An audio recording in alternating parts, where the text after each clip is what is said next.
What are the key factors to daily, consistent focus? That's what we're talking about in today's episode. This is the second episode in the Focus Week here on Developer Tea. My name is Jonathan Cottrell. My goal is to help driven developers connect to their purpose so that they can excel at their work and positively impact those that they have influence over.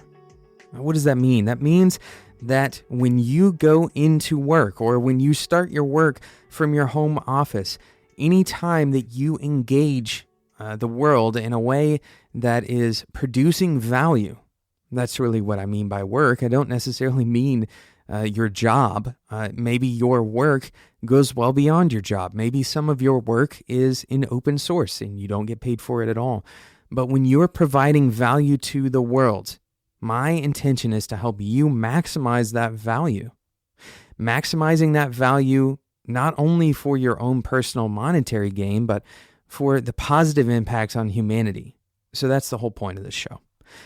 And we're continuing to hone the focus of this show to maximize the value for those individuals who care about more than just the bottom line, who care about their work beyond their 9 to 5. So thank you for joining me. I hope you consider yourself a part of that group. And if you do, I encourage you while you're listening to this episode to go and subscribe so you don't miss out on future episodes. For example, in 2 days, we're going to have another episode on the topic of focus. So let's get back into the content for today. We're talking about key factors for consistent daily focus. This is not easy. Some days are going to seem easier for you to focus, right? Some days you're going to feel sick. Some days you're going to have more distractions than others. You're going to have more meetings than other days. Some days you're going to have more meaningful work, work that energizes you more on that given day. So how can you consistently focus? I'm going to give you some advice on this subject right after we talk about today's sponsor, Linode. Linode is sponsoring every episode of Focus Week, and I want to take a moment to thank them for being a consistent sponsor on Developer Tea.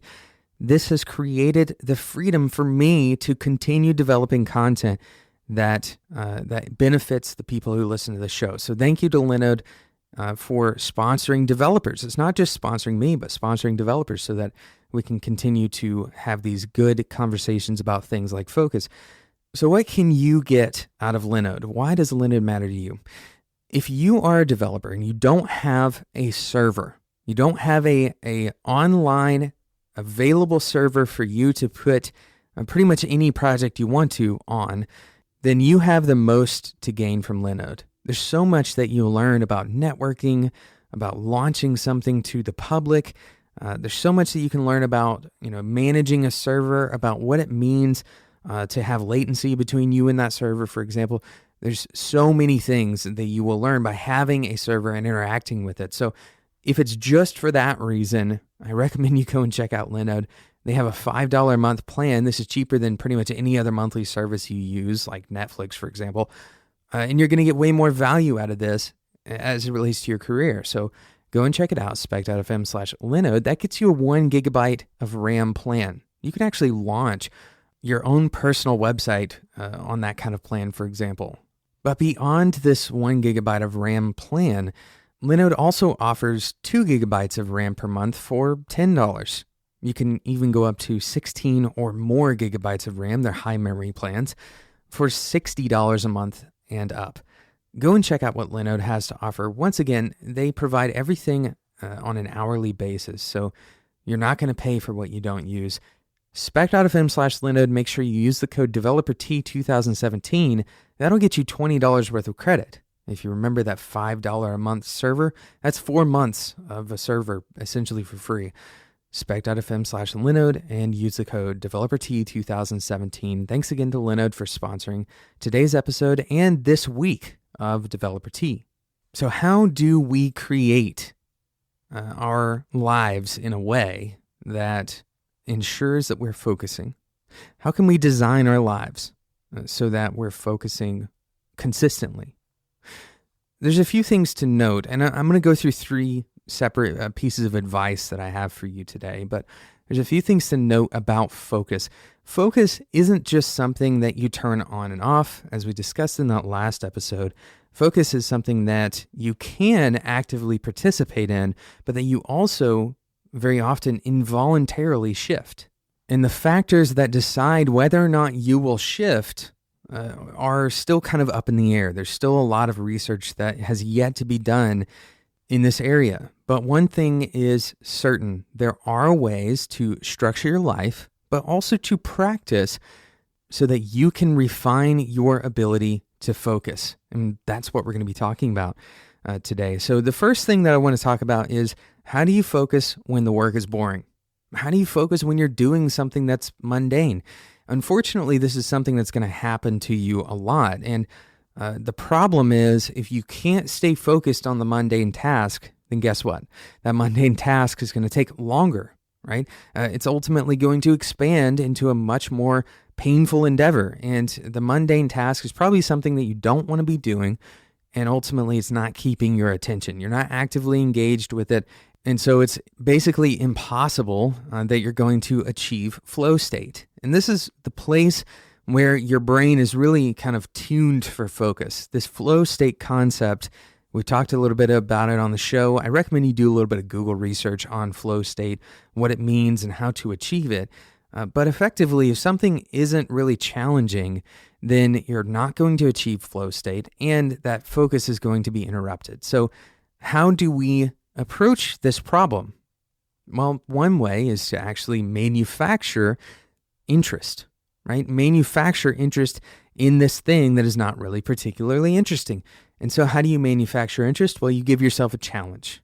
So takeaway number one for today is, when you are doing something mundane that you still need to maintain focus on, create a challenge. Manufacture a challenge that will allow you to focus. A simple example of this is to give yourself a time limit, or perhaps a pace limit. This is, finishing something at a particular pace, and that can be your goal. Now, that creates a little bit of pressure, a sense of pressure, and a sense of achievement if you actually stay on pace. Of course, this has to be a realistic pace, but it also needs to be a challenging pace. If it's too easy, then it's the same problem that you had before. It's no longer engaging. It's going to be like a mundane thing. I do this with chores at home. I'm constantly giving myself the challenge of refining my efficiency when I'm doing chores. So how quickly can I get this particular thing done at the same quality level? Now, that is something else to mention. If you're not careful with this kind of challenge, you allow the challenge to eclipse the important thing at hand, and that is to accomplish the thing you initially set out to accomplish. If you start cutting corners and you lose quality, for example, then your level of focus is now kind of wasted, right? That extra bit of focus that you manufactured for yourself was pointed in the wrong direction. You're optimizing for the wrong thing. So make sure that whatever it is that you manufacture for yourself, whatever challenge you have, that you point it in a way that isn't going to undermine the underlying goal, the original goal of that thing that you were doing in the first place. The second issue that I have faced, and many others have faced very regularly in their day-to-day lives, is the problem of aimlessness, not knowing what to focus on when the time comes. And this happens in 2 or 3 different scenarios. The most important 2 scenarios are, first, when you have multiple tasks or multiple things on your plate and you haven't really prioritized them yet, and they all seem to have similar levels of urgency. And then the second scenario is when you've finished all of your tasks, but you still have energy, you still want to get something done, you still want to move in a positive direction. I have a piece of advice for you here. The takeaway is to always have a fallback. Always have a fallback. And more specifically, always have a contextual fallback. So if you don't know what to do, for example, in the case of having a bunch of tasks and they aren't really prioritized yet, then the fallback in that scenario is always to prioritize the tasks. This is going to give you value immediately because you then have created a map that tells you what you should be doing. It gives you direction. In the case of having nothing on your plate, having no tasks on your plate, It's important for you to decide what things you need to have as fallbacks. For me, one of my fallbacks is to record an episode. Because I don't have a planned end to this show, there's always value to be had in recording an episode ahead of time. And the more episodes I record ahead of time, the more flexibility I have as time moves forward. So it's important to have these fallbacks. Another good fallback might be exercise. Especially if you are trying to instill a habit of exercise, then having a good default. We've talked about this in a past episode called Useful Defaults. Having a good default behavior, a good fallback, rather than simply kind of aimlessly wandering around and choosing to do something just kind of haphazardly. Instead, tap into that list of things that are always going to be valuable. And the same concept can apply in your leisure time too. So if you ever catch yourself saying something like, oh, I need to do that one day, or I've been meaning to get to that, go ahead and write that down. Capture it in some way. Even better if you can capture it digitally so that you can have it anywhere you are. But make sure you're capturing these things because as it turns out, you probably have a list of things that you can't get done in that free time yet anyway, right? You probably have a ton of stuff that you actually want to do, but it's just not coming to mind. There's probably a lot of things that you could do, for example, for your business. If you're at work and it's work hours and you're kind of sitting there aimlessly wondering what to do next, then it's very possible that you just didn't take down notes, right? That you have a whole laundry list of things that need to get done. You may have services that need to be canceled or upgraded. Maybe you have platforms that are behind. They need security patches, really simple stuff like that. That if you capture it, then you definitely have something you can always do to provide value in your job. And this is true, in every aspect of your life. Remember, time is that common currency. It's the one thing that you're not going to get back. So if there's anything that I recommend you become vigilant about, it's about time. If you take the time to recognize and design the way that you will respond when you have time that opens up. Design that response. Maybe it's learning. Maybe you fill that gap with learning. There's so many options that you should never end up in a spot where you feel aimless. And I'll give you the first one right now. This is the one that you can use.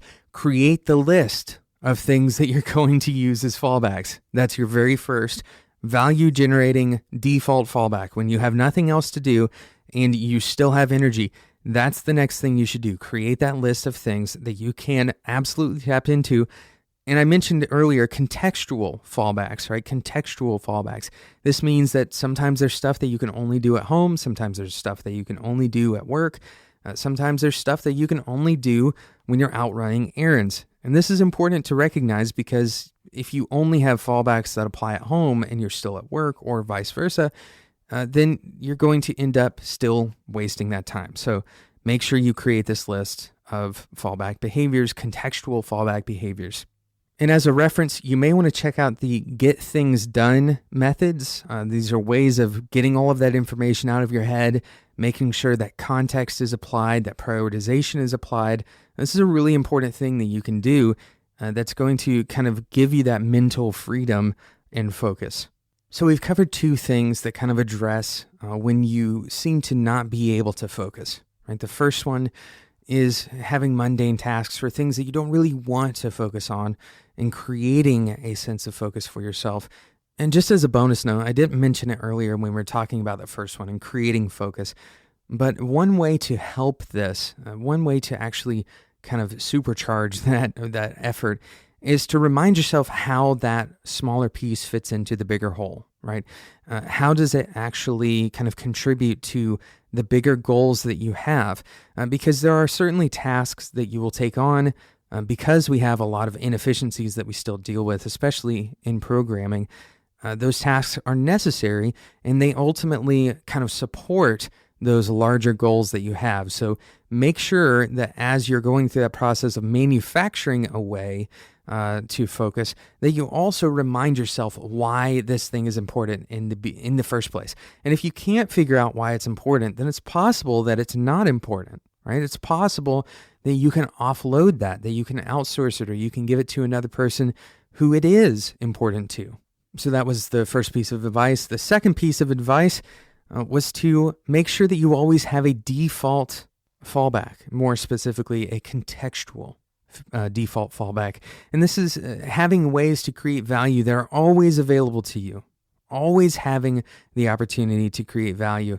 Another one that just came to mind in your relationships, if you are not certain what to do with your time, you can take a few moments to send your family member or your spouse maybe, or even a friend, an encouraging text. This is a very simple thing that you can do with extra time. And obviously, this is not about productivity anymore when you do this kind of thing. It's about taking advantage of the time that you have. And that's so important. But I also have a third piece of advice, and this one kind of breaks from the previous two. You may believe, unfortunately, that focus is about getting the most out of every single minute that you have. And while that's kind of the spirit of focus, that can also cause a really strong level of anxiety. Because what we try to do in response to this is optimize ourselves, right? We try to hack ourselves. We try to squeeze every little bit of time out of a day. We try to minimize the amount of time that we're sleeping, for example. We try to, create these systems of efficiency that squeeze every minute out of every day. And if you're like me, you can end the day feeling like you're still supposed to be sprinting, even though you're tired. If you're like me, you can end the day feeling like you didn't get even a tenth of what you wanted to accomplish done. You can end the day feeling like everything still needs to be running, but you're slowing down. Here's what I encourage you to do. First of all, you need to affirm that focus is not something that you practice 24/7 in an active way. Focus is something that you create and you employ, but it is not a constant state of being. You cannot constantly be focused on creating value. Now, there's a semantic difference that I want to point out, and that's the difference between focus and mindfulness. Mindfulness is staying in the moment and recognizing and being aware of that moment and not wasting your time. Focus is about having your mind actively engaged towards a goal. That's kind of how I'm using these terms for the sake of today's episode. And I wanted to make sure to point out that semantic difference.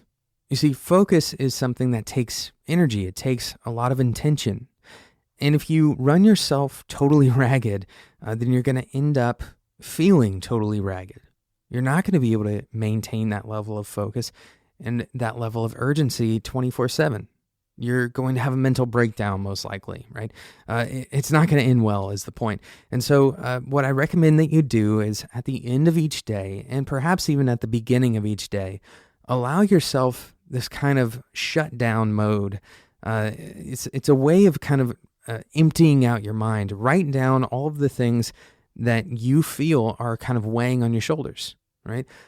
Once you've written it down, it gives you a chance to see it and kind of understand it, but you can also offload it. You can get it out of your mind and move on to a less focused period, right? A period of mindfulness that isn't so focused on getting something done, but rather on resting or on spending time with other people, on being spontaneous. There are other ways to practice mindfulness than simply focusing on an outcome.